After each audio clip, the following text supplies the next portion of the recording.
In introducing the next speaker, I do so with a feeling of personal affection. We love him for the enemies he has made. Ladies and gentlemen, Mr. Fritz Kuhn.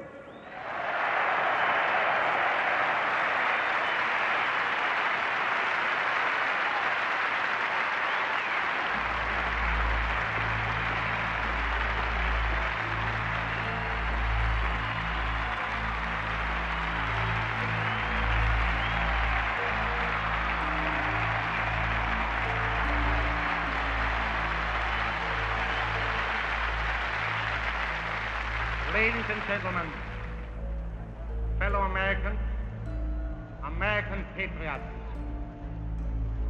I'm sure I do not come before you tonight as a complete stranger. You all have heard of me through the Jewish-controlled press as a creature with horns, a cloven hoof, and a long tail. We, with American ideals, demand that our government shall be returned to the American people who founded it.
Our side were defending themselves to a large degree. I have no doubt about that. Does this day feel like a win to you? It does feel like a win because we demonstrated our resolve. Everything falls apart from this day. But everybody knows them now. Everybody's seen them now. And when they go home to their families and to their jobs and to their professions, everybody's gonna say, why were you there? Motherfuckers who did you like this. Fuck you. You know, at least they can.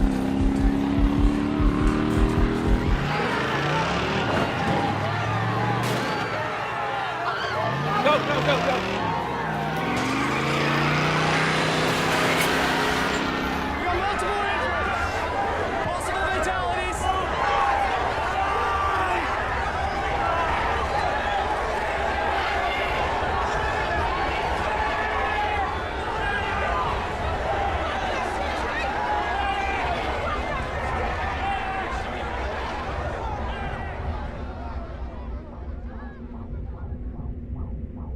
Little Mayor Signer. How do you pronounce this little creep's name? Jew. That's how you pronounce it. The idea that I would ever back down to such a little creep like Mayor Signer. We are never backing down. Now it's not going to be over. Now it's not over. Never. The problem that everybody has, I don't care if you're on the left or on the right, truth is going to do what truth does. Lies have consequences, and you will not escape those. You know the old saying, evil flourishes when good people do nothing. Regardless of whether or not a person has the right to say whatever they want to say, the fact of the matter is when they make it clear that they're fascists, you're supposed to do something about it to make sure that those particular rights are intact. Otherwise, you're doing nothing more than copping out because you're too cowardly to put up a fight. Daryl the Barrel, as he's known, he weighs at least 400 pounds. He's this anti-fascist activist who's done all sorts of research and has dedicated his life to hating people, basically. I don't have kids of my own. I have nieces and nephews. I hope that they are able to learn something from what it is that I do. I'm not begrudging Antifa of trying to remain anonymous and trying to remain inconspicuous in the work that they do, but I can't do that, and that's one of the reasons why.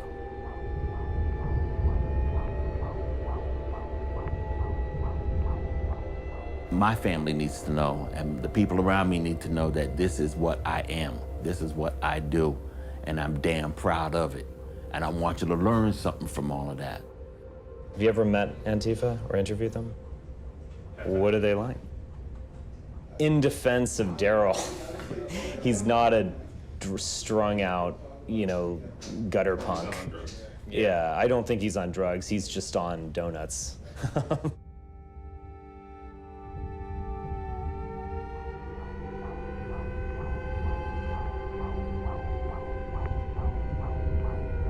The idea that we just randomly have different skin color, but we're all the same. It's just absolutely ridiculous. Hail Trump! Hail our people! Hail victory!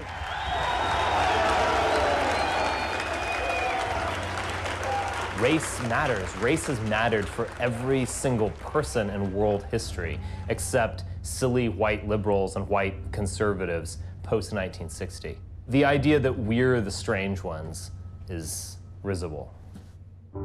There's a gentleman by the name of Richard Spencer, little rich kid, never had a real job except maybe being a tutor to some high school kids in a school somewhere. He's basically known as a right-wing propagandist, and he's always had these hate politics coming along with him. Our identity is going to be forged through this great crisis that we're experiencing. We're experiencing the implications of mass immigration and multiculturalism and multiracialism. We're going to come out of it as a new people. If you're going to be about neo-fascist ideas, neo-fascist principles, goodbye, you're gone.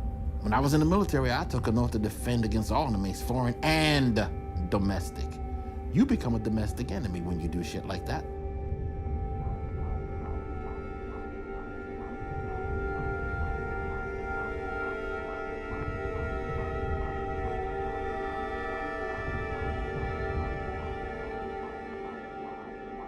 So what is this thing you guys are doing?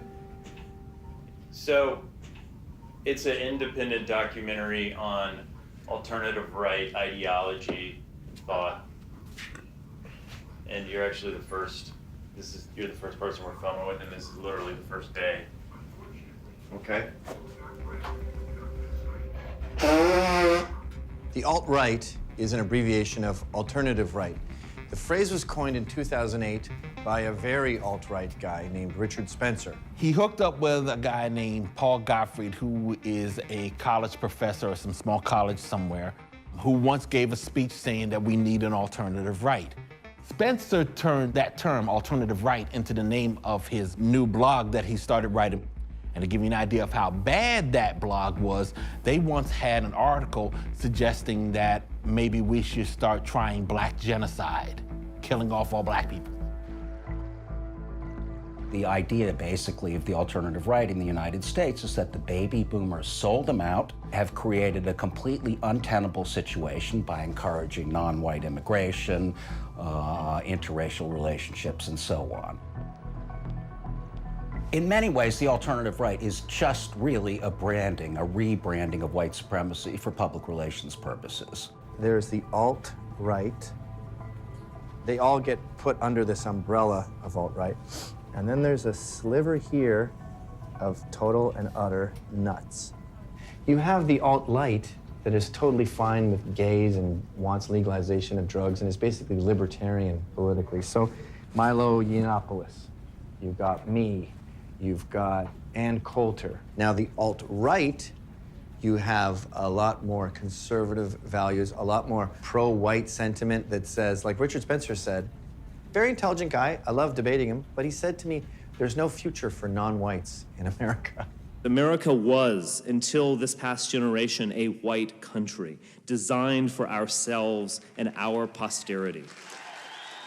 That little stuff made Richard Spencer well known in the mainstream as a white supremacist, because when people started Sieg Heiling and he started screaming "Hail Victory," which, by the way, is the English translation of Sieg Heil, that particular conference and that particular stunt threw it all through the doors wide open as to what the so-called alt-right truly was. But we already knew who they were, and it wasn't really a secret. The truth is, that we are being ethnically cleansed in our own nation, in the nation our own forefathers built. This is what I know from this meeting. I'd like for you to repeat it if you believe it. The Goyim, no! The Goyim, no! Hey, everyone listen up! Listen up! Everyone listen up! You need to get together, turn around, and move towards your vehicles. Get in them and move now. We have violent Antifa on the way right now. We are going to be aggressive. We're going to be confrontational. And our way of doing that is basically just exposing the hate mongers in ways that they don't want to be exposed.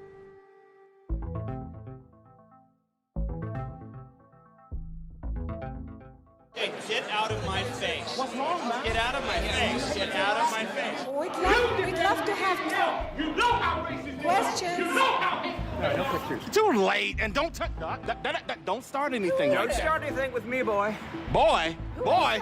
My organization is called One People's Project, and what we do is that we report and research and provide information about neo-Nazi groups and other assorted hate groups around the country. One of the biggest fears is that they will be revealed, they will be doxxed, they will be found out, and people will know who they are, because that means they'll lose their job, they'll lose their standing in society. That crowd is more afraid of us than we are of them. Well, what happens if you're doxxed? I'm probably fucked. Daryl Lamont Jenkins has made it a personal crusade to monitor and expose, and honestly, to annoy white supremacists all over the country. You take a lot of pleasure in your work. Oh, yes, indeed. He's pretty gross looking, to be honest. I personally like to be around people who are good looking. You knew I was coming. I didn't know you were coming. I thought you might be dead by now. No. That was your dream. Obesity. Yeah, unfortunately. If you're whittled down to fat jokes, baby, then you're just done. First time I heard of Dick Spencer in 2011, I said on the press conference that they was having. I asked the question, we were all good. It deteriorated from there because he's still a Nazi, and I had to treat him like one. Like, what do you think is going to happen to the alt-right, Daryl? I already know what's going to happen. What's going to We've happen? been here Are we going to fall? Oh, really? What's going to happen? It's going to be like 45?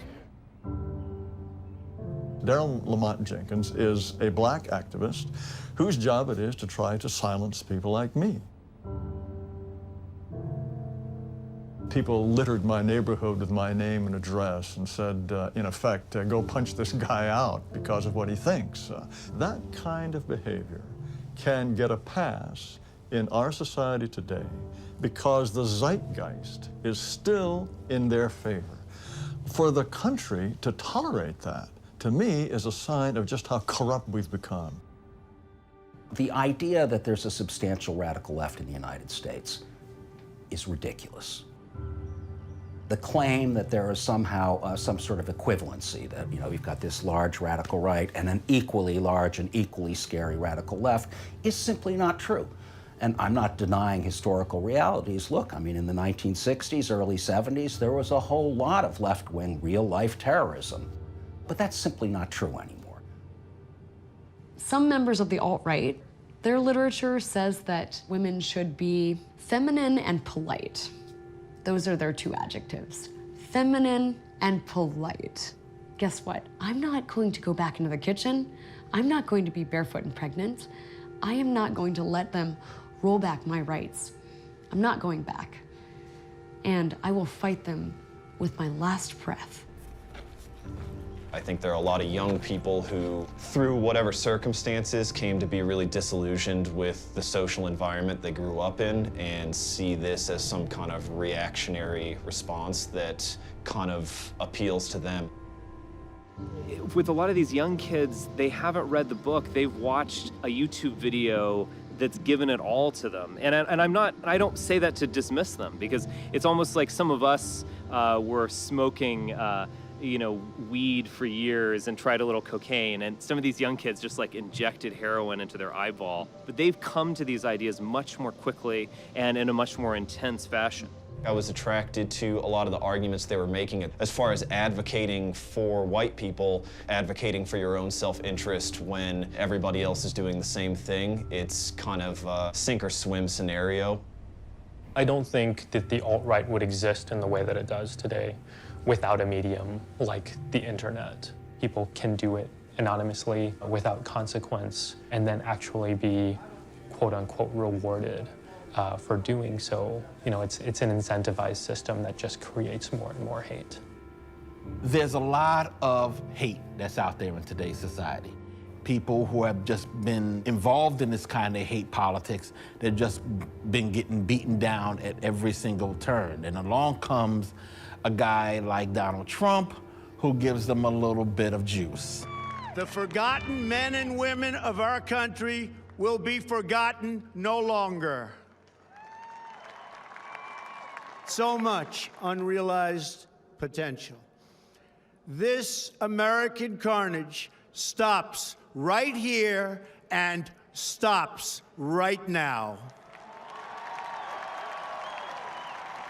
Donald Trump did appeal to a certain incipient racial consciousness among the electorate. A certain number of people, an unknown number of people, voted for him because he wanted to build a wall, he wanted to throw out all illegals, and he wanted to take a very, very hard look at Muslim immigration.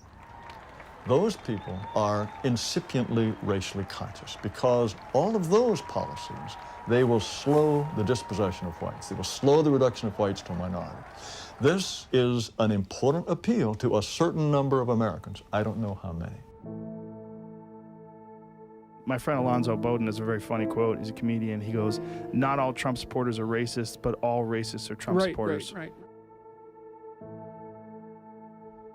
I think it's almost impossible to say what the next 3.5 years or so of Trump are going to play out like. Assuming that Trump is not impeached or doesn't wind up in prison, I think that things are going to get worse. For these 4 years, white nationalists really feel like they have their man in the White House, and that maybe they will be able to make real progress in terms of cracking down on non-white immigration, that kind of thing. The inauguration was actually quite civilized. It was heavy police presence. Everyone was well behaved.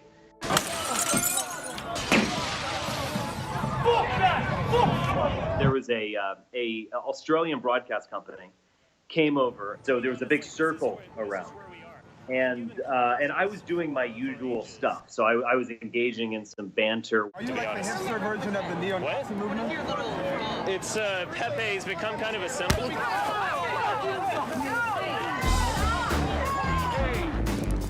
Yo, Bud, let me see your face. What's your name? What's your name, brother? You're a fucking criminal. You're a criminal. I could punch Richard Spencer right in the face. Just on the side of my head, so I can't hear out of this ear too well right now. Do you feel safe?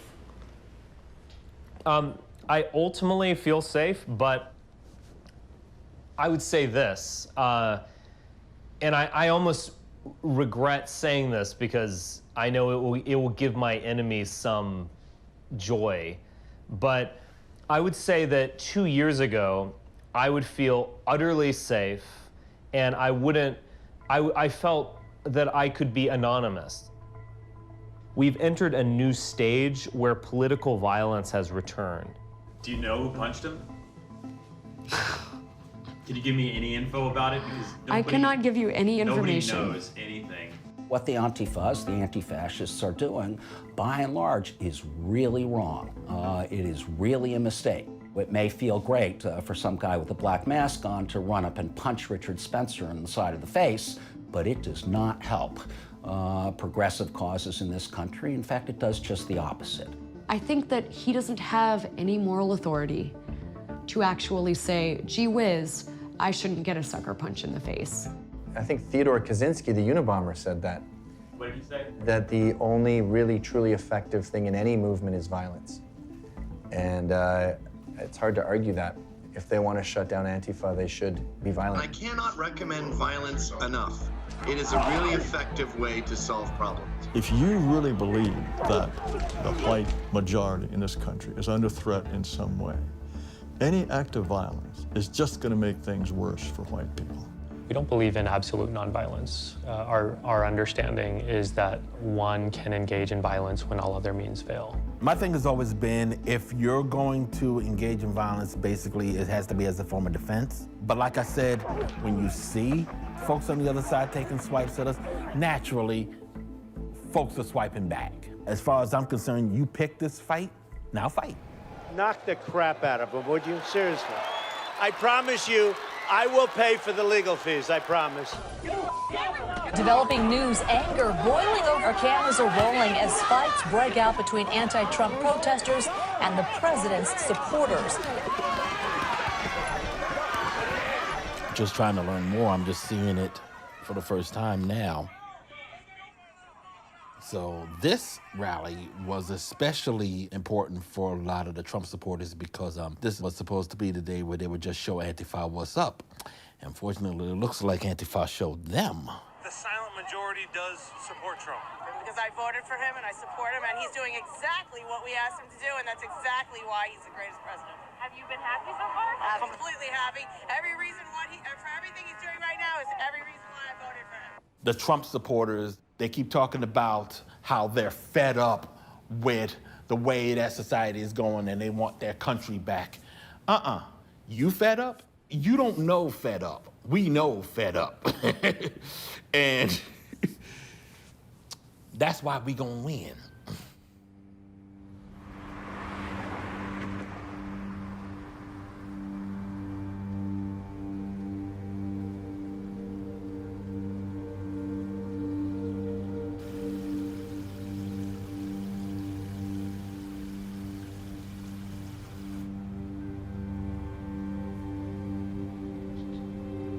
The Southern Poverty Law Center is not a law enforcement organization.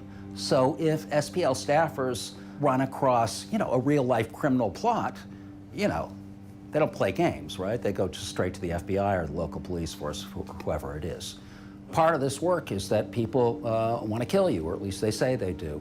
So we've had a lot of threats over the years. I've had to surround the house with cameras. It's, a television system, a closed-circuit TV system that completely encircles our house. Certainly over the years, we've gotten mail from the Klan here. At one point, we had a threat from the Aryan Brotherhood, and my bosses insisted that we move out of the house for a week. At one point, I was notified last year by a letter from a federal court in New York State that a certain guy had bought a machine gun, and part of the plan was to kill me, among others.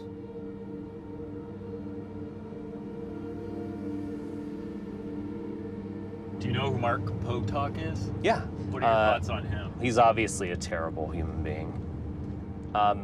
And, he clearly, he wants to shut down free speech. And if given the power and if given the opportunity, I am positive that he would want to arrest people like me for sowing distrust in the communities or some, Orwellian phrase like that. Richard Spencer is a guy, sad to say, that came out of the real academic world. He actually got a master's at University of Chicago, who in 2011 took over a small, little-known outfit called the National Policy Institute and turned it into something more than it had been. Who are we? We aren't just white. White is a checkbox on the census form. We are part of the people's history, spirit, and civilization of Europe. Spencer was able to get a fair following by presenting himself as the kind of well-dressed suit and tie version of the Klan. The SPLC is a hate group, effectively, because they spend much of their time hating people. The hate list is basically a list of people it hates. If you're not on that list, it does mean you're a cuck. But definitely if you're not cool. Spencer wants the attention. Spencer adores the attention. That's the biggest downfall to any Nazi. Because if he is considered to be a household name, what can you do with that? How do you grow with that? Answer, you don't.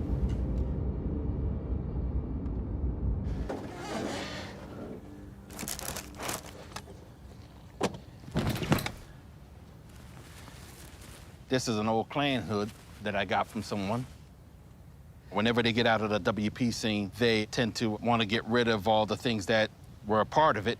H is the 8th letter of the alphabet, H, Heil Hitler. That same person also gave me all of his literature. But these are 2 bags of that. They have comic books, racist comic books. There's also newsletters. I go after a group called the National Socialist Movement. They even have cookbooks. And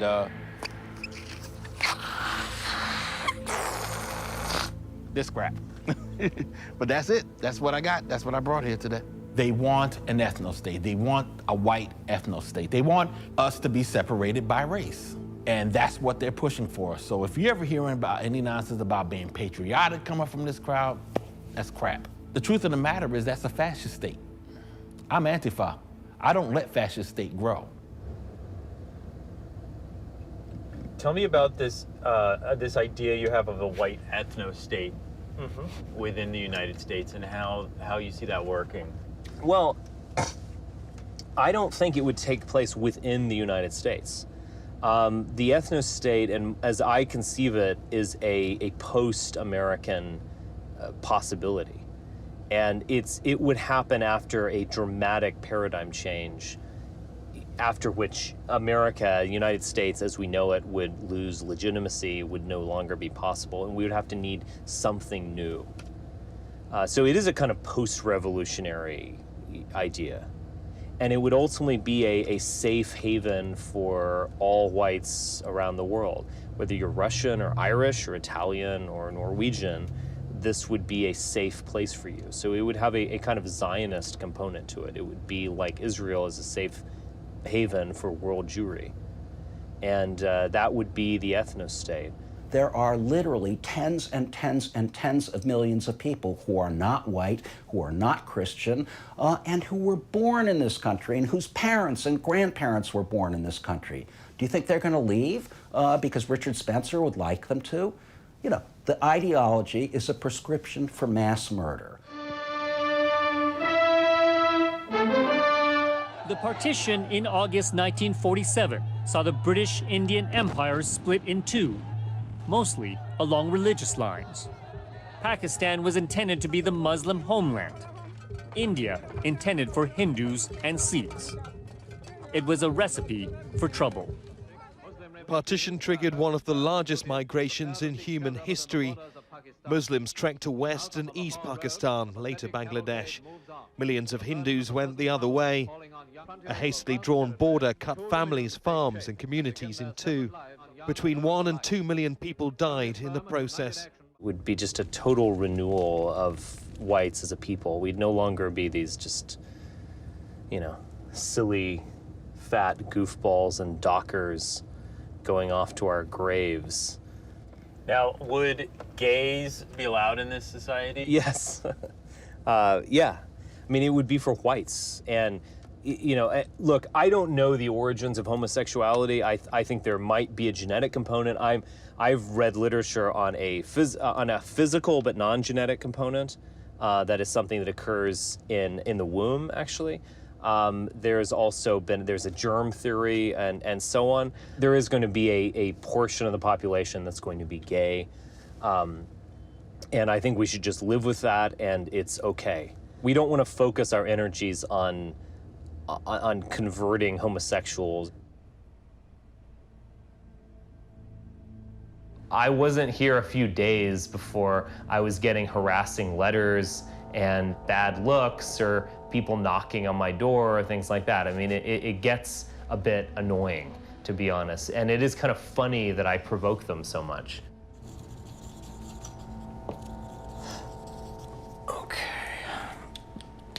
I've answered this question of, are you a white supremacist, so many times that I'm kind of sick of it, and I'm tempted to almost say, yes. I'm Satan to them, but they're, you know, people are ultimately fascinated by Satan. I'm not sure anyone is able to read that except me. Maybe that's a good thing.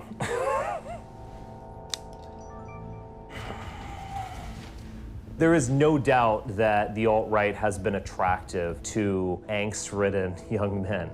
And I think that's interesting because it's ultimately frustrated and ambitious young men who change the world.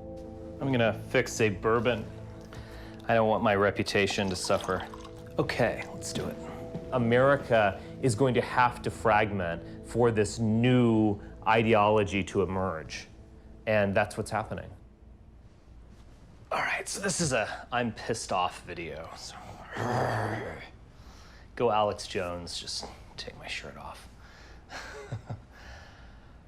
All right, well, I sometimes wonder if I am living in a time warp and whether we're just repeating past mistakes, having learned nothing. Are they a fad, like some people have posed, or are they a real threat? I don't think there's any question at all that we are seeing a real rise of this kind of ethno-racial nationalism in the United States, and in fact, of much of the Western world in general. I think this is a massive historical kind of trend, and it's going to get worse before it gets better. Should we even talk about the alt-right, or would that be giving them a platform? There's a kind of struggle that I would characterize as the kind of policy of quarantine versus the policy of inoculation. Back in the 1950s, when groups like the American Nazi Party were beginning to pop up, a number of Jewish agencies and other groups got together and approached newspaper publishers, people who ran television stations, and said, look, don't cover the American Nazi Party. If you give attention to them, it will just help them build up and get more members and so on. Well, it was somewhat useful for a while, that policy, quarantine. It was actually called the quarantine policy. Today, I think obviously that's totally impossible as a practical matter. There are so many venues out there, from cable to social media to talk radio, of course, to all kinds of zines and so on, that it is virtually now impossible to suppress information.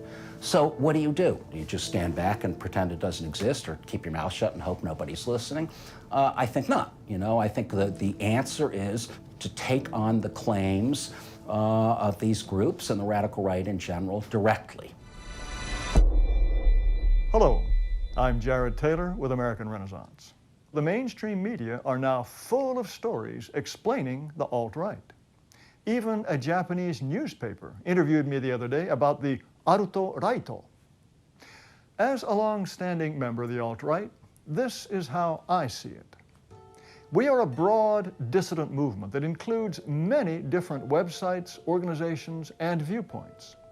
But they all agree on one thing: equality is a dangerous myth. Jared Taylor has published for a long time now a journal called American Renaissance, and this is fundamentally a white nationalist journal, but one which does not engage in the use of slurs and so on. This is my latest book, yes, so you're welcome to have a copy. Jared Taylor is considered now to be the godfather of the alternative right. East Asians are, on average, maybe 3 or 4 IQ points above whites.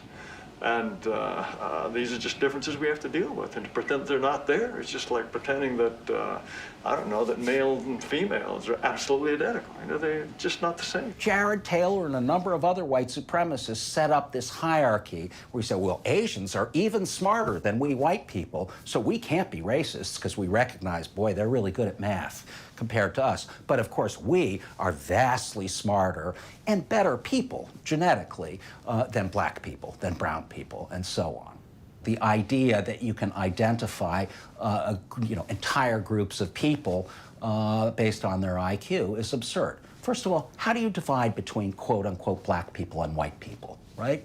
I mean, if you have one black ancestor and 20,000 white ones, does that make you black? What about if it's the reverse? You can study these phenomena, and there are group differences. But as Adlai Stevenson liked to say, given a choice between agreeable fantasy and disagreeable fact, Americans will go for the fantasy every time.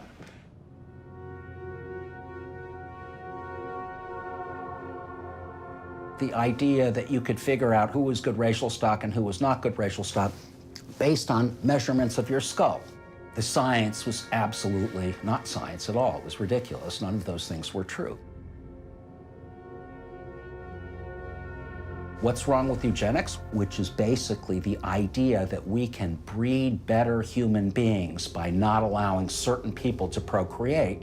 Well, in Nazi Germany, eugenics ended with the murder of tens of thousands of children who were mentally ill or mentally retarded or had some physical handicap.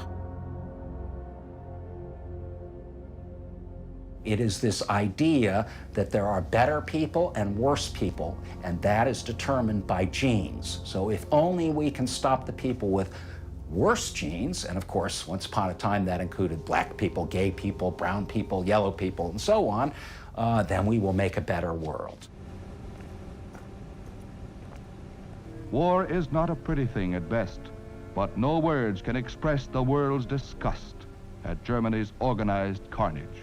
Behind its high walls, their victims, Poles, Greeks, Russians, any non-Germans, were systematically slaughtered. It's worth pointing out that the eugenics movement was in many ways born in the United States. The sad fact is that Adolf Hitler and the Nazis looked to the United States when they were getting interested in eugenics, when they were getting interested in race laws, when they were getting interested in laws against miscegenation, so-called race mixing. Ultimately, the United States turned against this idea. Eugenics and the ideas behind eugenics have been absolutely and utterly discredited by virtually all scientists, absent an incredibly tiny fringe of people on the extreme right. Now that I am considered, a dangerous figure, I suppose, it's difficult to persuade mainstream publishers to publish our books. I used to get the mainstream to do this.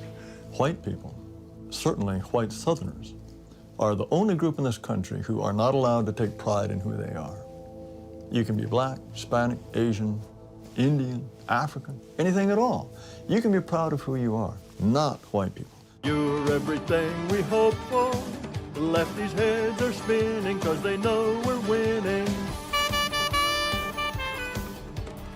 So this is back when I was still respectable, writing about Japan. He's written a number of books, speaks fluent Japanese, is a world traveler, plays an instrument in a classical chamber orchestra, and so on. But he is also the guy who, for the last 20 years, arguably has done more than any other to mainstream white nationalism.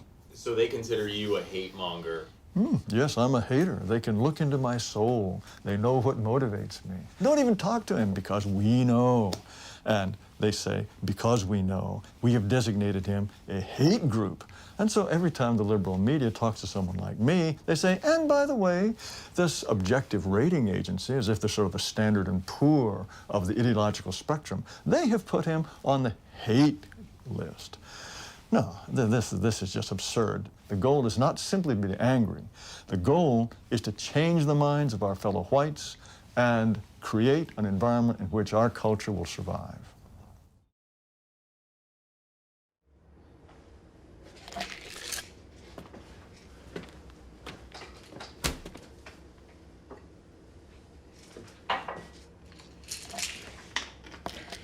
Back in January of last year, I was diagnosed with prostate cancer, and that hit me for a loop. It was just a blow because I knew that my life was about to change. And life is at that point where it's going to start taking things away from you. Well, I never really looked at the directions that I was going in personally. I was only concerned with the professional. I was only concerned with going out there trying to help others and trying to make everyone else's life better. And then I look back and I said, wait a minute, what about mine? What about me? What do I want? And I really only started asking those questions last year when I got the diagnosis. Last year, 2016, was a nice little yin and yang because I had the cancer on one end, but I was also working on a television show on the other. I was showing up on Rachel Maddow. I was showing up on Joy Reid. People on my side started to know me, as opposed to just folks on the right. Because I was notorious on the right for a good 16 years at this point, but no one on the left, no one in the mainstream knew who I was. When that cancer hit, I said, that has to change.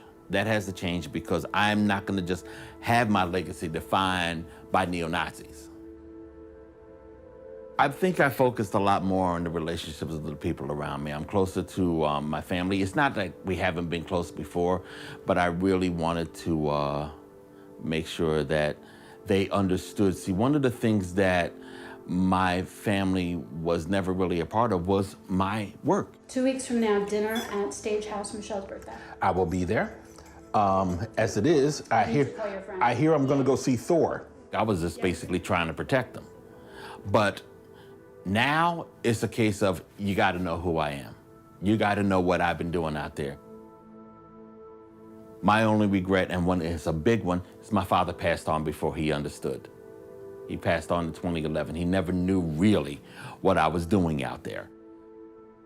He was the strongest man in the world as far as I was concerned. He taught me how to fight. He taught me how to teach, how to educate. He did participate in the sit-ins while he was a student at Benedict College in South Carolina. My father's from Newark, New Jersey, and aggressive physical contact on brothers in Newark, New Jersey doesn't go over well. If you're gonna fight somebody, you're gonna fight.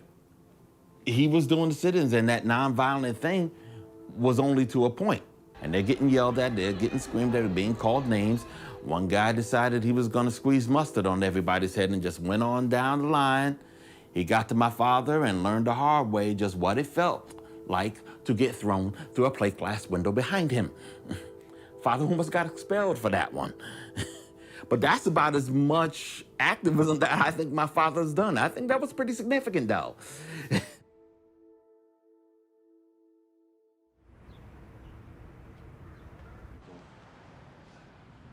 In what way did your childhood influence your worldview? We are a product of our upbringing at some level. I don't think that said, I don't think it really affected me directly. My parents are not alt-right in the sense. Country club Republican is a term that probably fits them pretty well, even though they're not members of a country club. I think a lot of people want to believe that anyone who thinks race is real and race is something worth fighting for, if you believe that, you must have been inculcated, indoctrinated when you were a kid and so on. Probably nothing could be further from the truth. My childhood was, I would say, pretty idyllic. I mean, it was in the burbs. If you just looked at my life from that standpoint, you'd say, oh, what is Richard going to become? You would probably say he was going to become a banker or a lawyer or a doctor, an architect or something like that. I don't think you would have said, vanguard intellectual, banned in multiple European countries, denounced by Hillary Clinton. I don't think you would say that. We're just gonna sit there in the vehicle and we're gonna call Metro and be like, hey, these fucking commies are over here obstructing traffic. And we're like not anywhere near a protest area or anything, and we're just in the vehicle and we just wanna go home, come deal with these fucking degenerates. That's that plan. Why do we hate? Well, because we want things for ourselves that other people seem to have. Or, another big piece of it is I feel guilty about a certain way I am as a person, and I wind up needing to blame someone else, right, to externalize that. Eric Hoffer is an academic who wrote a very important book. The fundamental idea of Hoffer is that true believer, the person who becomes a fanatic, whether on the right or the left, is the person who feels that his or her own life is so meaningless that it has no weight in the universe. They're embarrassed about themselves, they feel guilty about how small and worthless and meaningless their lives are, and the only way they can feel themselves bigger or to have a place in the world is to attach themselves sort of fanatically to a certain kind of extreme idea.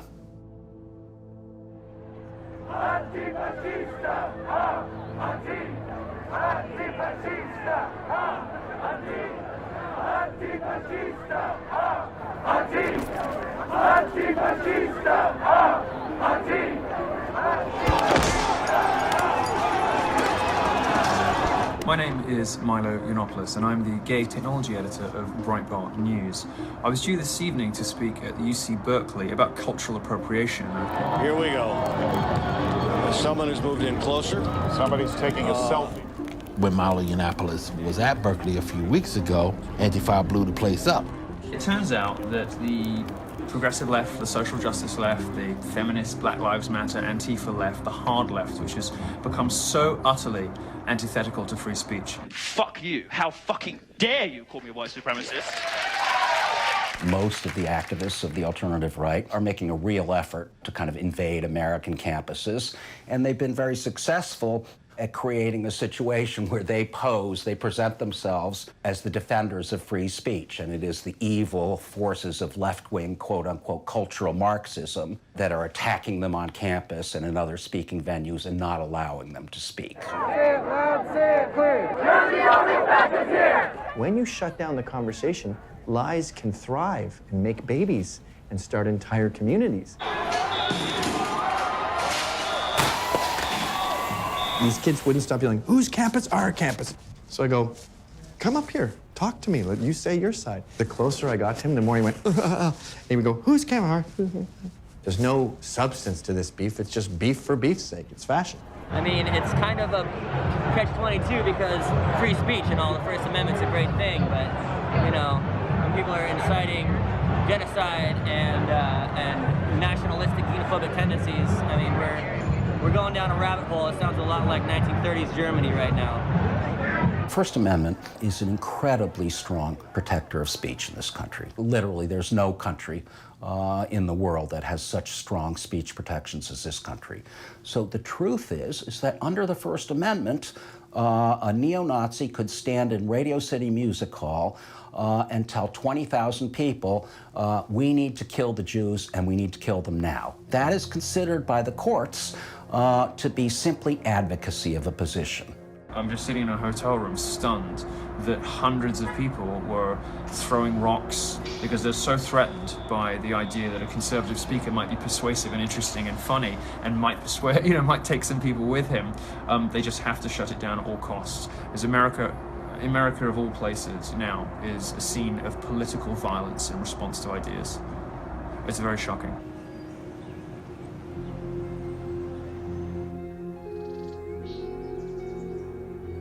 This is my Patreon account.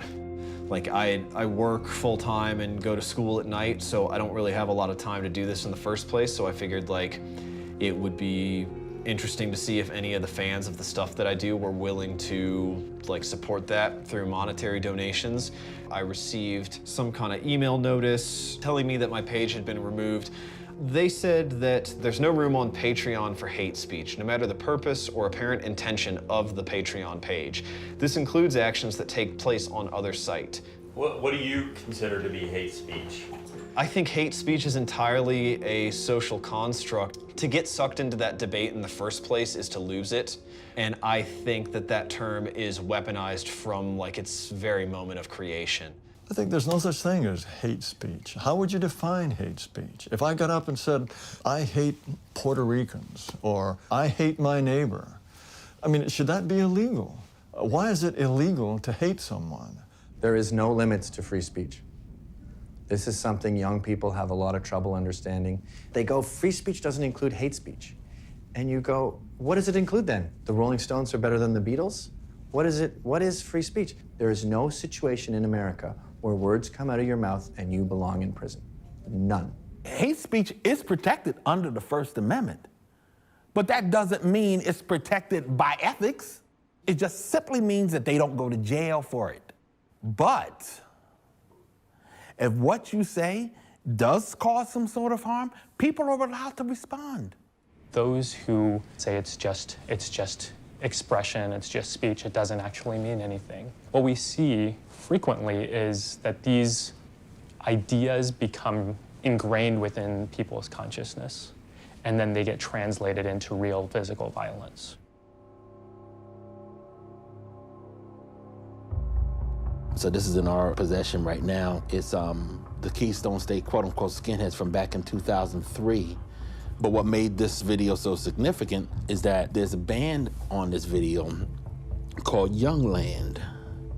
The guy that's playing bass for Youngland, his name is Wade Page. Wade Page, about a decade or so later, walked into a Sikh temple in just outside Green Bay, I think it's in Oak Park, Wisconsin, and shot and killed a number of parishioners at this temple. It was the largest mass murder at a place of worship in about 50 years on American soil. This came in the middle of a lot of anti-Muslim rhetoric in this country, coming both from officials and anti-Muslim hate groups and so on. And Page probably felt that somehow this is something that people would approve of, or at least some people would approve of. Sikhs are often seen as Muslims. The way that I've been treated and even just perceived in this country has changed for the worse over the last year. Okay, so I'm looking at a website called the Vanguard News Network. It's one of the most popular ones, and its administrator, Alex Linder, had written a reaction that became very widely shared among white supremacists immediately after the Wisconsin shooting. He says, "Take your dead and go back to India and dump their ashes in the Ganges, Sikhs. You don't belong here in the country my ancestors fought to found and deeded to me and mine, their posterity. Even if you come here legally, and even if you haven't done anything wrong personally, go home, Sikhs. Go home to India where you belong. This is not your country, it belongs to white men." Now, if you have a xenophobic, misogynistic, anti-immigrant, anti-Muslim rhetoric, then you will certainly see rises in hate incidents because people then feel emboldened, right? If people are now saying, if our leaders are saying that these people are second-class citizens, then our Americans will start treating them like second-class citizens. A jury wasting little time to convict Dylan Roof for the massacre inside a historic black church in South Carolina. The self-radicalized white supremacist stood trial in a federal court for gunning down 9 black parishioners. Dylan Roof, the author of the Charleston Massacre, is a classic example of a guy who came into the movement, was radicalized, and ultimately committed mass murder based solely 100% on what he read on the internet. Right before he started to kill people, he said, you know, you people are raping our women and taking over. Well, you know, that is the precise narrative of the Council of Conservative Citizens and the larger radical right. So, you know, it's a remarkable case because Roof really had no interaction with anybody. It was just information on the internet, and we're seeing more and more of that, where people are radicalized simply by what they're reading on the internet. Some of the things he claimed to care about, you know, Southern heritage or something like that, he was radically counterproductive. I mean, the Dylan Roof incident directly led to the removal of the Confederate flag from public places, from the Confederate flag becoming much more taboo.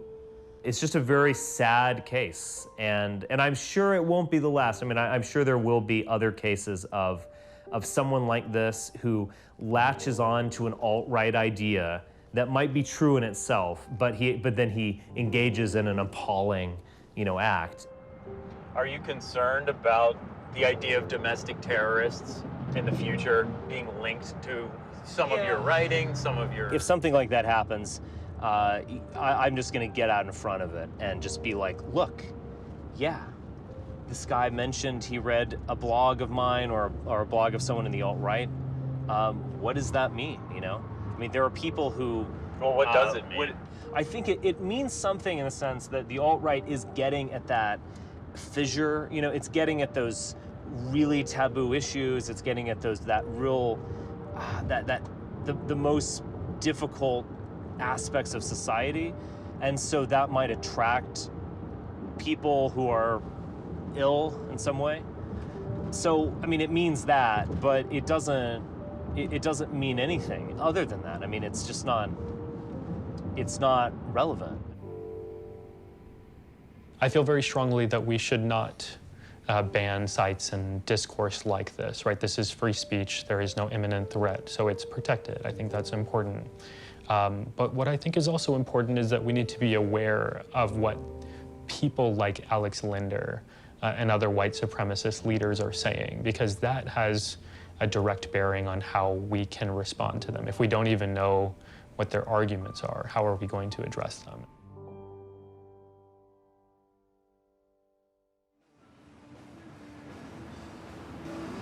At what point did you decide I'm going to go after these hate groups, document their activities. I'm from the punk scene. This is really where my passions really are. Music and everything around it, especially the underground music scene. This is Boston. I'm Dalaman Jenkins, and the show you're watching is Channel X. Back in 2000, I was doing a series of public access television shows. We're gonna go on with this first band. This band I had on the last Channel X show. I was working on one that never came to fruition. I was calling it Damn the Conformists. And I went out to an American Renaissance conference, and I had a crew with me that went around to this conference. This was on April 1st, 2000, and it was at the Sheraton in Reston, Virginia. So what are you doing here? Do you hate black people? I hate black people, all of them. They all suck. Me and my people just went around and videotaped everybody that we saw there. And I had to pretend I was the ride because I was the only black dude there. No one really knew what American Renaissance was at the time, and pretty much scared the living daylights out of me when I started realizing who some of these folks were. Maybe you could just explain your interest in the American Renaissance movement for us a little bit. Sure. I became interested in right-wing politics in the early 90s because I could see the way multiculturalism was going. I could see the way immigration and affirmative action were going. And it just seemed that none of the parties were willing to talk about things in which whites are adversely affected. But every time a non-white is adversely affected, it becomes national news. It was the first time I had gotten a chance to be just basically up close and personal with neo-Nazis. Forced racial integration leads to disharmony, and I think that's been consistent all over the world. And it basically just got the ball rolling to what eventually became One People's Project. How do you square this with the fact that America is essentially a nation of immigrants? Well, first of all, that's not true. There's no such thing as a nation of immigrants. We were an extension of England, which is why we have English language, British political and social institutions. The media in this country controls political opinion in this country, and the majority of people who own the media in this country are Jewish. You have people like Michael Eisner. So would you say there's a Zionist conspiracy in American major media? I hate the word conspiracy because it starts sounding like you're a crackpot. We're talking about UFOs now, you know. But is there a Jewish influence in the media? I think anybody... An overpowering Jewish influence. Overpowering Jewish influence in the media, yes. And I think they use it shamelessly for their own agenda. Races will be happier and more adjusted and more harmonious when they're pretty much associated with their own kind, okay? Well, I'll give you an example. Whenever David Duke starts getting popular, there's an endless stream of Holocaust movies all week. All right? Then there's an endless stream of Klan movies, you know, and then they have the History Channel showing the history of the Klan over and over and over again. Even though Mr. Duke was in the Klan 30 years ago, no one in his group was ever involved in any illegal activities. He was a young man looking to be able to find some way to stand up for his European heritage. At the time, there was only one group, the Klan. I'm heading down to Richmond, Virginia, and there's been a call for a blackout or a black boycott of a shopping center because the county has dared to recognize Confederate History Month. And I say if it's okay to represent or recognize Black History Month, why not represent and recognize the heritage of Virginia and the heritage of the South? I think we're heading towards a major catastrophe in this country.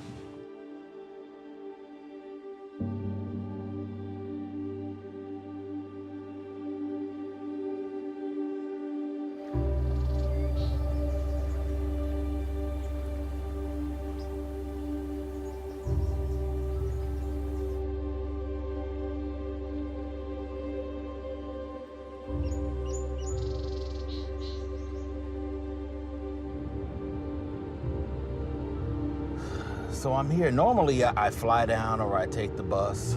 This is pretty much my fourth time coming down here for this.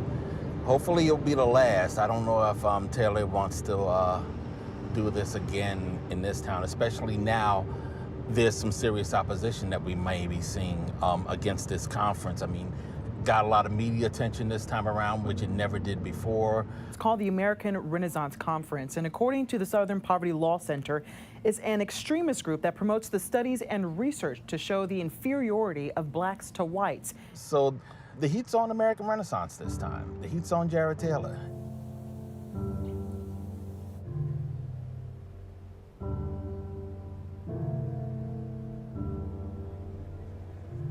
From 1994 until 2008, we had conferences every other year, just in private hotels. We really never had much of a problem. In 2010, the hotels that we contracted with, and there were 4 back-to-back, every one of them got so much pressure they canceled on us. And so we weren't able to have a conference. And then the next year, we had the same thing happen again. People threatening to block their parking lot, people coming on the premises and leafleting their places saying, these people support Nazis, all kinds of baloney. So now we meet only in government-owned facilities. This is supposed to be the land of the free and the home of the brave. This was a government-owned facility, a publicly owned facility that could not shut their doors to them once the contracts are signed, which means not only can they not throw them out, but they also can't throw anybody in the general public out, and that includes us. The state of Tennessee has a First Amendment obligation. If the state of Tennessee had told us we couldn't meet, we'd sue them, and they'd lose. The fact is that Jared Taylor, year after year after year, while saying that he has nothing personal against the Jews, has made his conferences a welcome home for Nazis.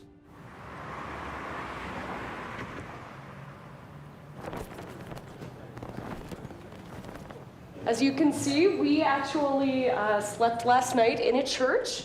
Thank goodness for this church that put us up last night. Some people slept in here, in the sanctuary. Saw it on Facebook that they were protesting and they were looking for accommodations locally. And I called our priest and said, do you mind that this would be, it's part of our mission from a standpoint of community and love and acceptance and anti-hate, and so we opened up the church. Have you done this in the past? No. I think it's a reflection of the political climate where I think we all have to do what we can. If you need other anti-fascist voices in general, I want to connect y'all so he can also speak. Public, doxed, anti-fascist, and anarchist. Well, this is all self-made. This is you got a hand with this, and then I got this thing strapped over here. Just in case, I'm not trying to start anything by any means, but there have been many organizers and many activists who've been attacked.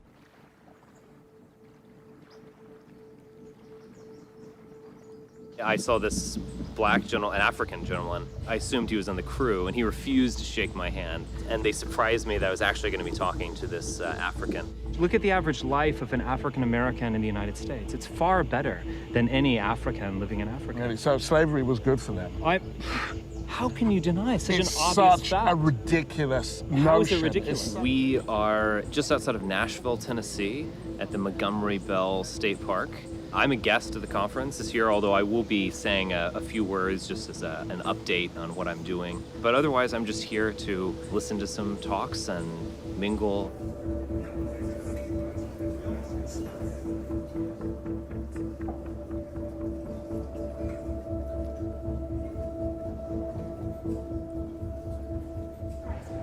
This is the first time we actually had to shut down registration a month before the conference. We have about 300 people here. I think it would have been 400 or 450 if we had not bumped up against the physical constraints of the room. I'd be curious to know how many of you have come to your first American Renaissance conference. Wow.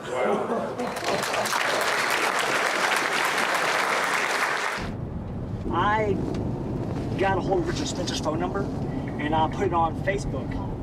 And after that, I got a call from some Nazi, alt-right, there was several different, it was this conference call, and they called me and they started putting me on different alt-right message forums and different message boards.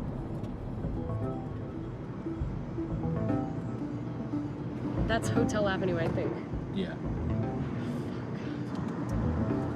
Yeah, this is it. But where are we? Oh, that's where we are.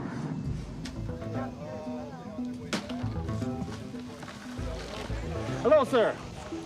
NAACP? Yeah. I'm Darrell Jenkins. I'm with One People's Project. In the last, I would say, 2 or 3 years, there's been, in historical terms, an absolute explosion of white racial consciousness, a rising determination of whites to defend their own interests. We have a chance, a fighting chance. Testing, testing. Testing. We will be protesting in favor of equality. In favor of diversity. The view that all cultures are equally valid, all religions equally true, and what is at the heart of this fallacy, that all races are interchangeable and equivalent. The other tectonic plate, moving in the opposite direction, that's us. We are growing in size. And you know what happens when tectonic plates meet? Earthquakes. We had a tremor. I would call it a reasonably significant tremor in the election of Donald Trump, but that is just a sign of things to come.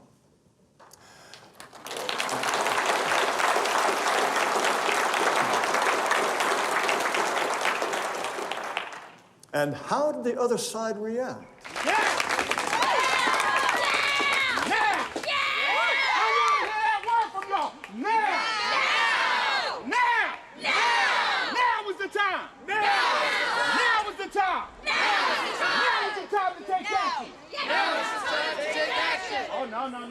I know that was a lot of words, but I want to hear that.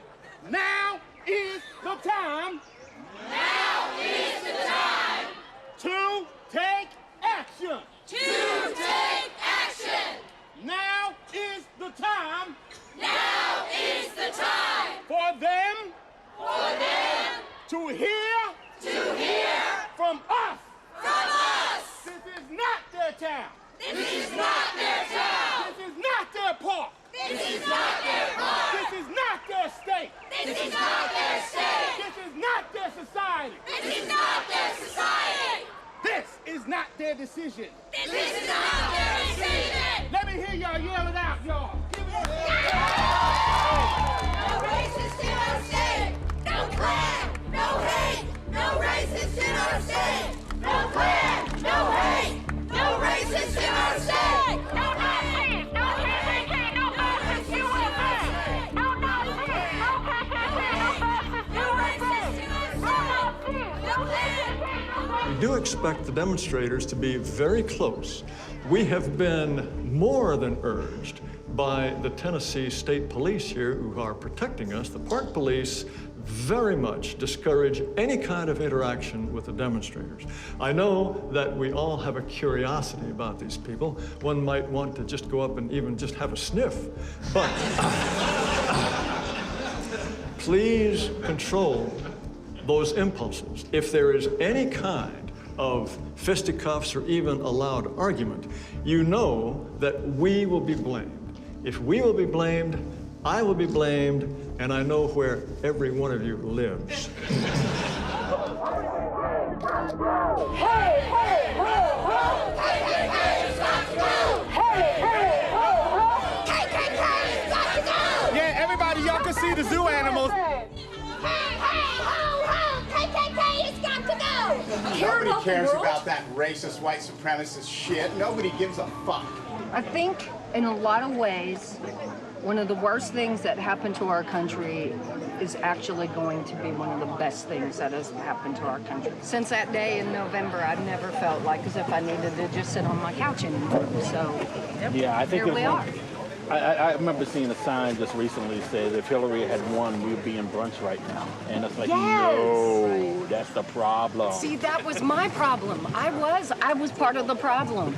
I was part of the problem. Yeah. It's absolutely You're true. not now. No. What does the end game look like for our movement? How do we get there? And what does it look like when we win? I would be prepared to draw a line right down the middle of the United States and say to all non-whites, hey, you pick which side we want. Which side do you want? We'll just fill in the rest. If that's what it takes to keep us from being ground steadily down into the increasingly hated minority that is our fate if we do nothing, I believe that is the aspiration that we should look for.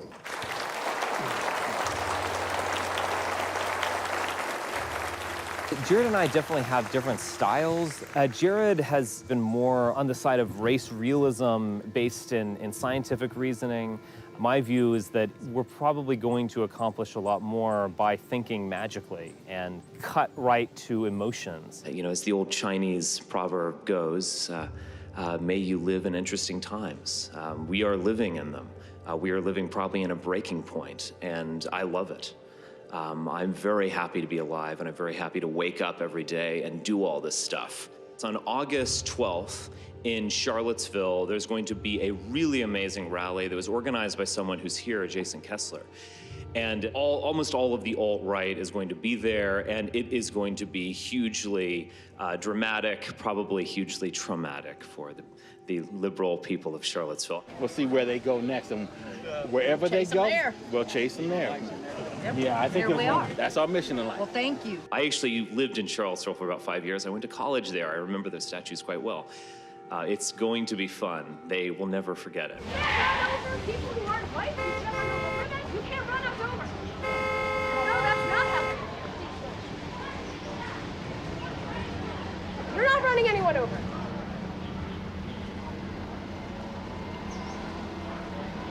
Racist!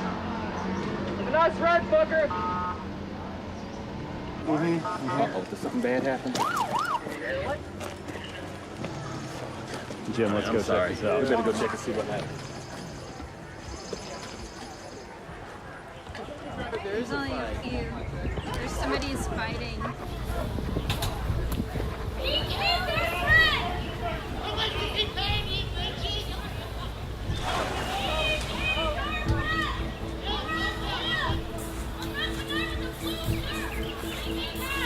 John ended up with just a few scrapes and bruises, but apparently the guy that attacked him was a little worse off. I guess they ended up having to airlift him to a hospital in Nashville to further tend to him. All they'll say as of right now is that they're both under arrest. But it wasn't his fault, though, there right? No, he defended himself. Yeah, he was got arrested. I have an unfortunate announcement to make.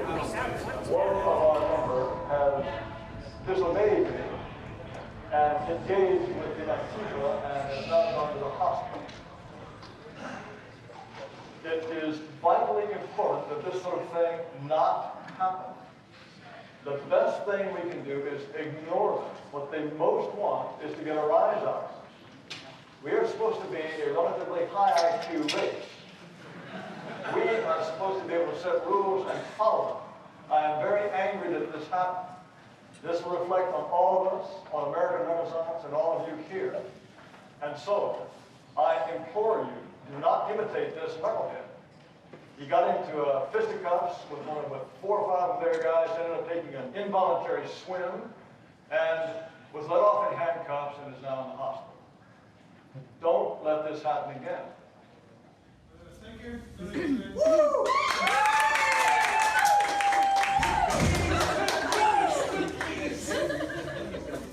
I'm happy with how things turned out. We had a remarkable turnout. I want to keep the momentum going. I want to make sure that everybody is aware of the kinds of things that we got to fight out there and actually fight them. Will you be returning to Sure. that venue? Yeah, we have a contract. We'll be there last weekend of April. You've been coming to this. A lot of people are scared. They don't want to be helpless anymore. They want to come out and don't want things to get worse. Hi everyone, this is Richard. I just got back and I just wanted to give a quick report on the weekend.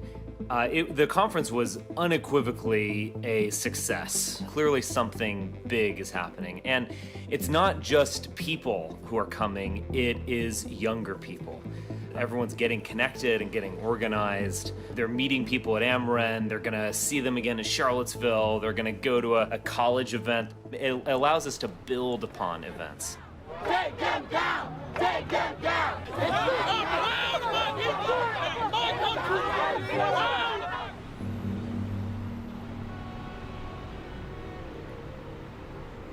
Most of these were open celebrations of white supremacy. Just to give an example, in a little town called Colfax, Louisiana, there is, in fact, an obelisk put up in 1920 which commemorates as brave heroes the 3 white men who were killed during a white massacre of 150 black Unionists after they surrendered.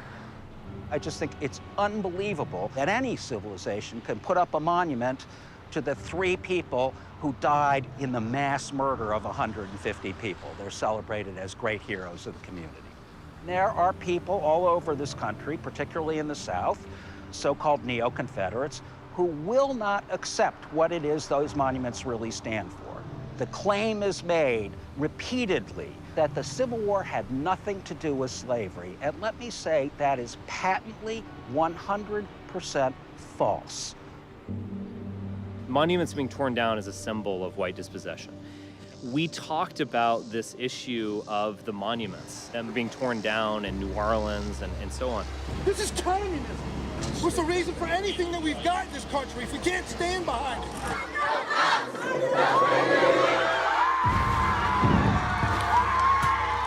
It's an attack on European history, on white history. It's also symbolic of a greater desire to erase us. How far should we go in terms of taking down these statues? I mean, look, I think when we have monuments that expressly celebrate white supremacy, I think that can come right down. We said we should get on this because this is great symbolism. We said, you know, oh, let's do something. Charlottesville, they're moving to take down the Lee and Jackson statues. There might be hundreds, thousands of people descending on Charlottesville. So it's going to be crazy.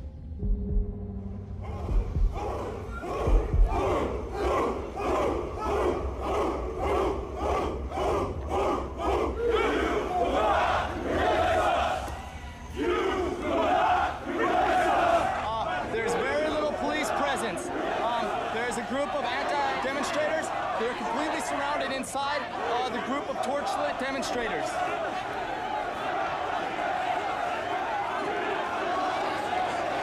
Oh, it looks like we got a fight. There's definitely a fight inside.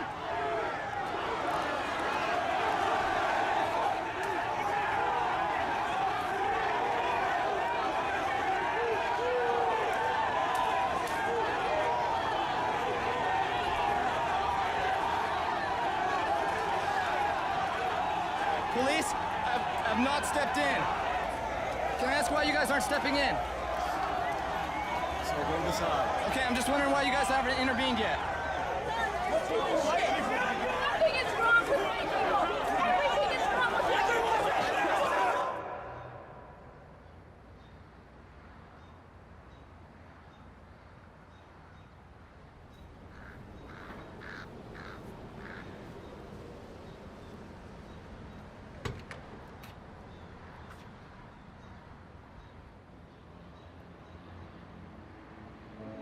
A year ago, we weren't doing things like Charlottesville. All of that activism was not taking place a year ago, and it's taking place now.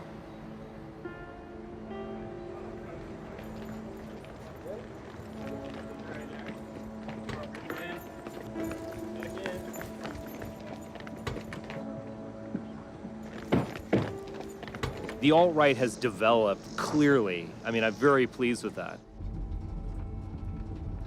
As they grow, we grow. Does not necessarily mean people dressed in black coming to break windows or whatever. It also means community people, folks are going through their day-to-day, just simply saying, hey, look, we don't want this. We can't have this. There's always going to be more of us. Is this us? I mean, is DFC, I mean, I'm just curious, as buses? Or? Those are prison wagons. So they're with us, right? I'm actually gonna get a little whiskey. Yeah, I just want to touch, just to get loosened up. Get back that old cocky Spencer confidence, right? Hail victory. Thanks for coming, guys. Hail victory. Yeah, right away. Hail victory, guys. Hail victory. Hey, Pax, good to see you, man. Hail victory. Hey, Mike.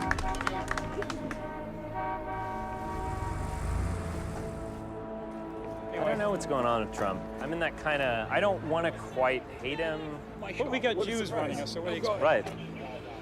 Right. What do you expect with Jews running your country? Yeah. Huh.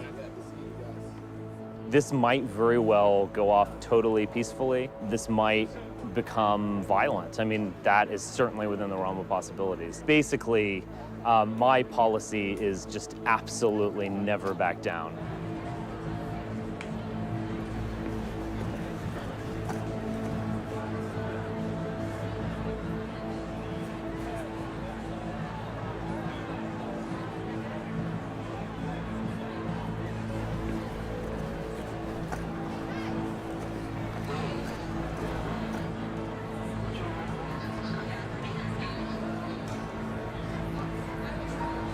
I thought it was disgusting that a bunch of American vets with weapons are out protecting a bunch of Nazis. My granddaddy fought the Nazis in World War II. Yeah, the Nazis were protected by these patriot militias with weapons. Ask what group you guys are with? This is the one place where we can win and win quickly. It's remarkable. The right loses culturally and so on, but in terms of the free speech issue and the ability to publicly demonstrate, we're winning.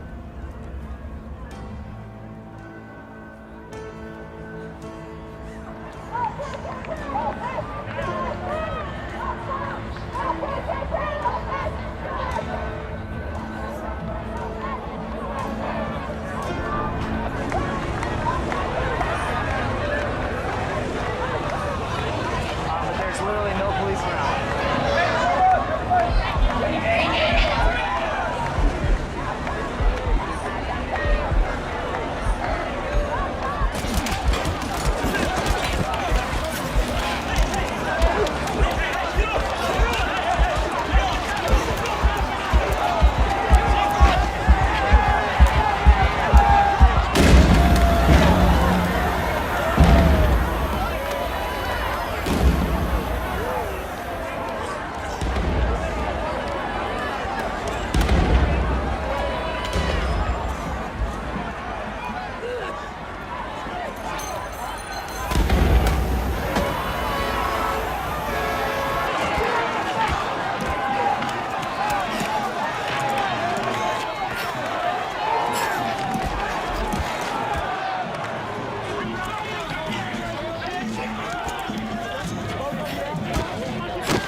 How can you love God and hate other people?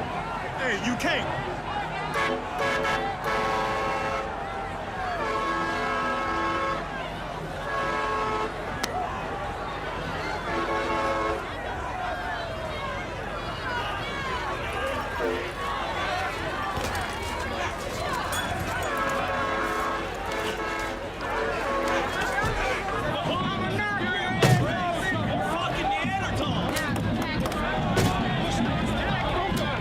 They went to the wrong area. They were supposed to go over there. And it was there when everybody just started raising hell at them, and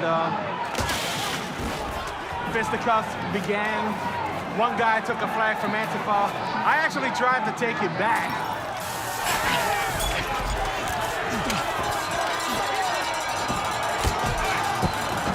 Not a fucking cocksucking Nazi. Fucking pussies! And all hell broke loose again. Apparently, he got dealt with because I got pictures of him with a really bloody, puffed up face.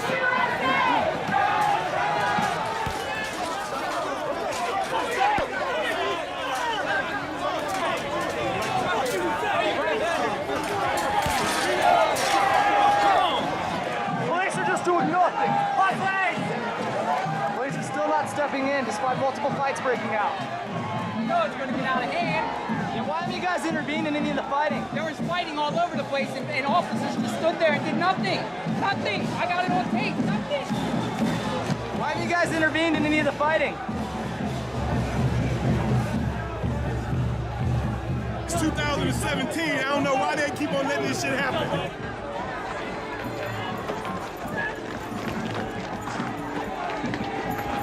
The streets of Charlottesville, Virginia, looks like a battleground.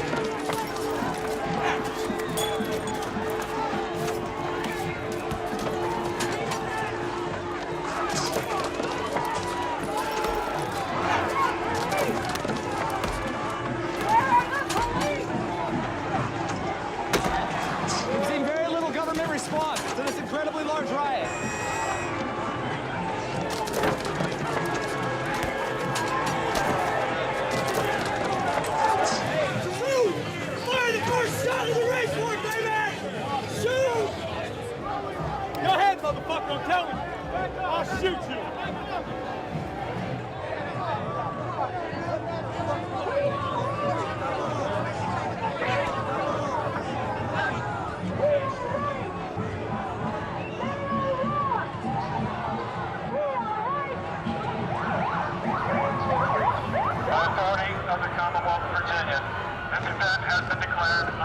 assembly. Do not leave the area immediately. You'll be arrested. Do not interfere with law enforcement.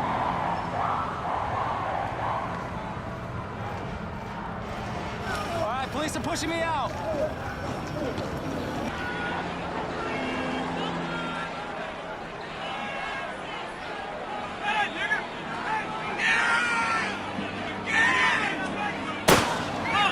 It just heard what sounded like a gunshot.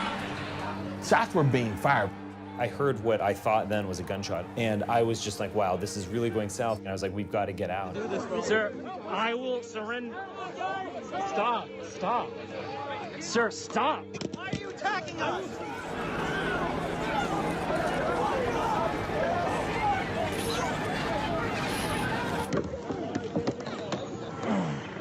These guys hate you out there, man. You don't have to do this, bro. Sir. Guns? Get up, get up. Put that in your pocket. Stay on your feet, stay on your feet, guys. Stop, not listening.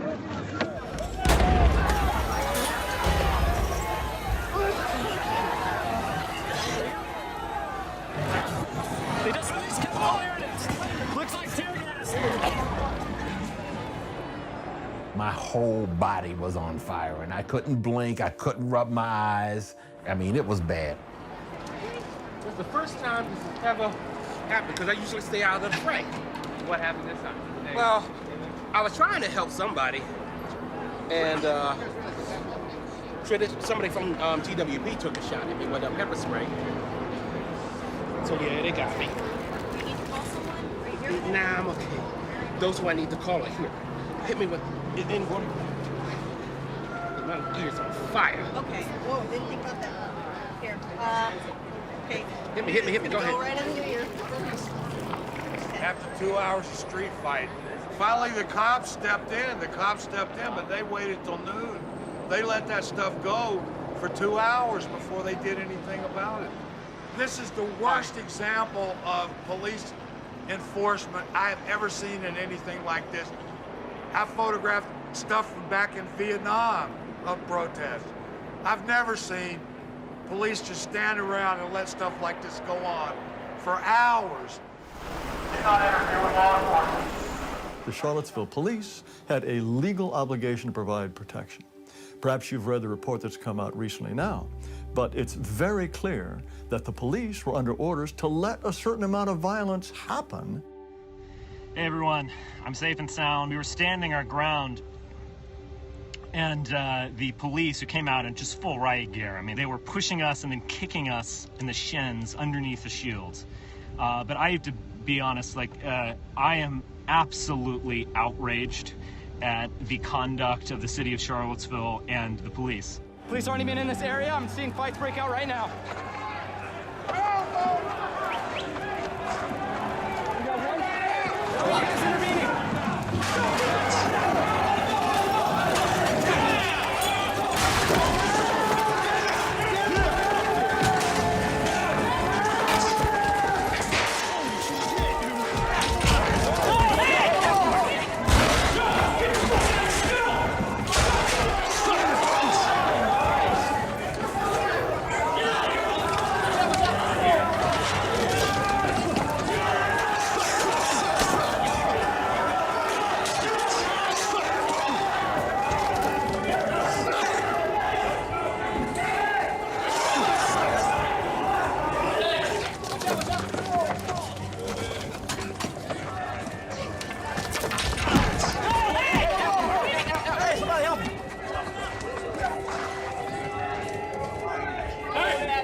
I came here to speak my mind, to talk about our movement's ideas, and I was attacked. We are gonna make Charlottesville the center of the universe. We are gonna come back here often. Your head's gonna spin. How many times we're gonna be back here. You motherfuckers were dancing like that. Fuck you. You know, fuck you. At least they can. Fuck you. Fuck you.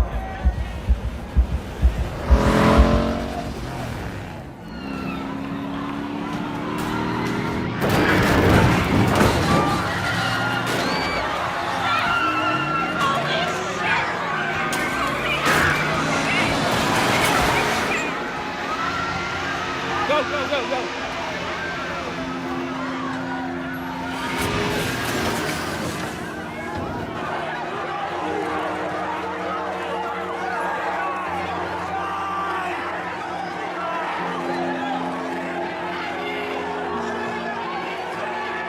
We got multiple injured. Possible fatalities. Assuming a white nationalist ran a huge crowd of people. I just saw it. Where are the police? We need ambulances. I cannot believe what just happened. I've never seen anything like that in my life. Breaking news, terror in Charlottesville. Victims thrown in the air. One woman dead, others critically wounded. James Field Jr. is facing a number of charges. He's charged with 1 count of second-degree murder, 3 counts of malicious wounding, and 1 count of hit and run. Why not just condemn her killing? I certainly condemn her killing in the sense that I certainly did not want it to happen. I think it's a sad thing. But I'm not going to play into their game in the sense of denouncing the movement or saying that hate killed her or... We expected there would be some loss of life in the age of Trump at the hands of these right-wing extremists, and we just were not prepared for that being the way. I think that Charlottesville was an incredibly big deal. It was something that caused people to realize that you can't ignore the Nazis. We condemn in the strongest possible terms this egregious display of hatred, bigotry, and violence on many sides, on many sides. What about the alt-left that came charging at the, as you say, the alt-right? Do they have any semblance of guilt? You had a group on one side that was bad, and you had a group on the other side that was also very violent. And nobody wants to say that, but I'll say it right now. We understand that President Trump has reached out. Have you talked to him directly yet? I have not, and now I will not. I'm not talking to the president now. I'm sorry. After what he said about my child. The statement I made on Saturday, the first statement, was a fine statement. I expected Trump to be an idiot about it, and he didn't disappoint. What always is going to upset me when it comes to Trump, however, is just how helpless the general public feels they are. The idea that I would ever back down to such a little creep like Mayor Signer. We are never backing down. We got to call it out for what it is. It is hatred, it is bigotry, and our leaders got to be very frank, unequivocal. We will not tolerate that in our country. I think it'd be hard to find anyone who would say that this was some sort of great victory. As a result of Charlottesville, Confederate memorials all around the country suddenly came down. The idea was to defend one, and it had absolutely the reverse effect. The consequences of that rally and of Heather Heyer's death was this widespread so-called deplatforming of anyone who is considered to support any kind of white racial consciousness or racial nationalism. It really is a sad day in our constitutional democracy when we are not able to have civil liberties like the First Amendment. That's what leads to rational discussion and ideas breaking down and people resorting to violence. Yesterday,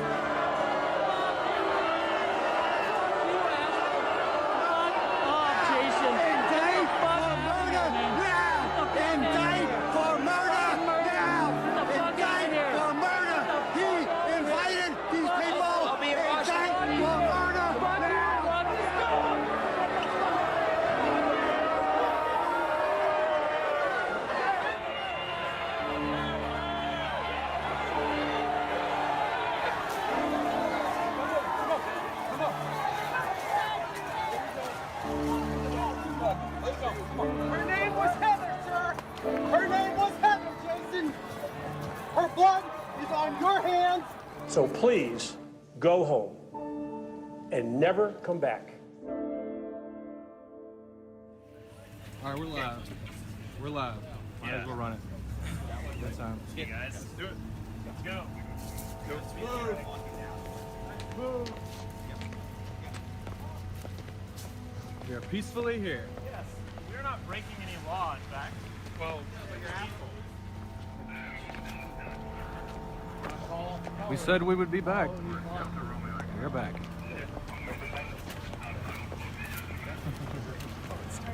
You can see we are peacefully walking.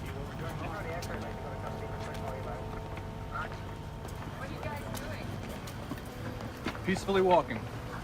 Y'all can be witnesses. Peacefully walking. Nope, it's open.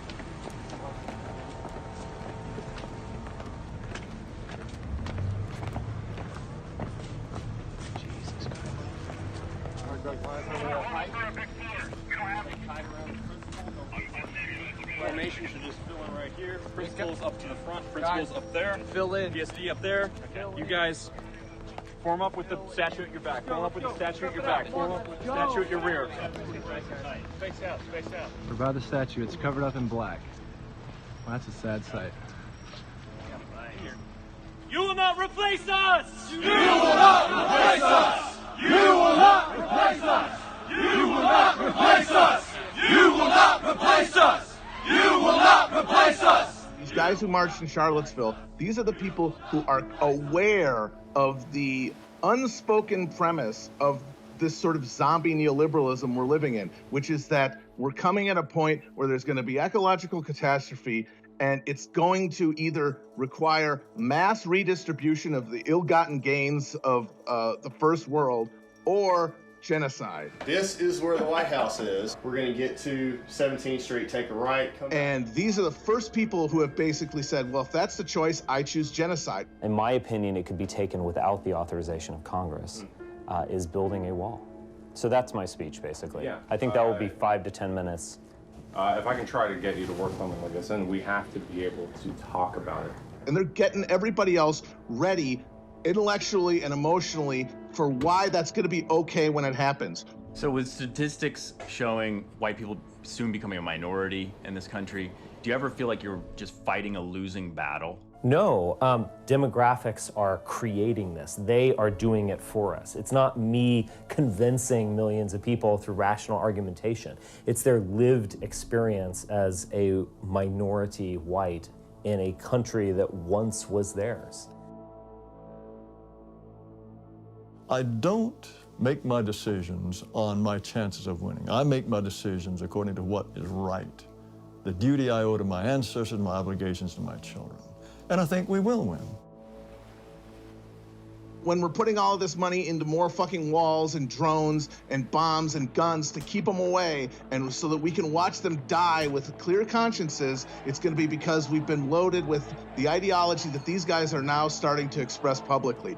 On the other side of them, you have people who are saying in full fucking voice, no. Immigrants are welcome here. We have the resources to save everybody, to give everybody a fucking decent and worthwhile existence. And that is the fucking real difference between these two. This is a really important fight. In the long term, we have to win this one. We have to win this one. If they win, if the alt-right wins, what we're looking at is incredible suffering and people dying. I'm calling on you, Donald Trump! Fill that wall! Nazis, every single person who voted for you! I think that Spencer is basically just going through the motions now. Spencer did not want to be the carnival barker. Spencer did not want to be just in the streets, basically parroting what everyone has heard from white supremacists over the past 50 years. He could have been Senator Spencer at this point. Darryl Lamont Jenkins was in Charlottesville, Virginia, and he outed a lot of the KKK guys. I'm one of the few Antifa. You may have heard that term before, anti-fascists. I'm one of the few that you would see in public. A lot of us do not like to be in public. A lot of us can't. And it's on their behalf that I take this award. It is on the behalf of those victims of hatred and bigotry that I accept this award. Fuck off, Nazi scum! Fuck off, Nazi scum! Fuck off, Nazi scum! Fuck off, Nazi scum! Fuck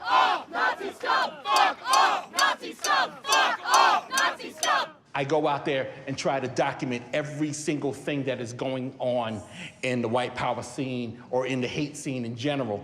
That's the way we are all going to learn how to beat it back, how to keep it down, how to diminish their ability to function. And one thing that needs to be said is that evil can only do what we allow it to do.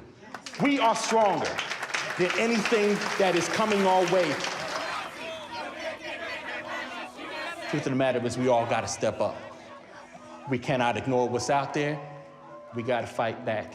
And the only way we can do that is when we get up in their face and tell them this far but no farther. Thank you very much.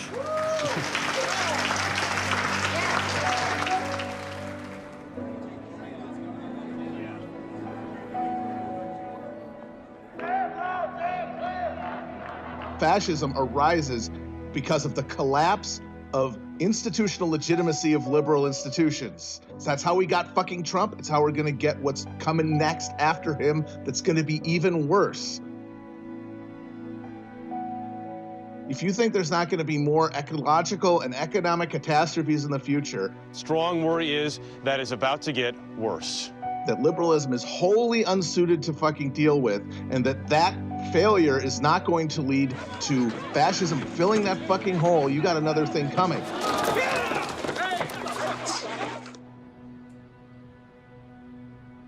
So America right now is more divided and polarized than it has been in decades. How's the country going to come together? I don't think the country will come together, and I don't want it to. Maybe we can't be a nation anymore. Maybe race and culture and ethnicity and religion, maybe those are really real things. And we're not going to come together. At this point, we're the most divided as a country we've been. I disagree. No, you disagree. Yes, I disagree. We're not divided. We're not divided the way people may think we are. We're frustrated. We want questions answered, but we're not divided.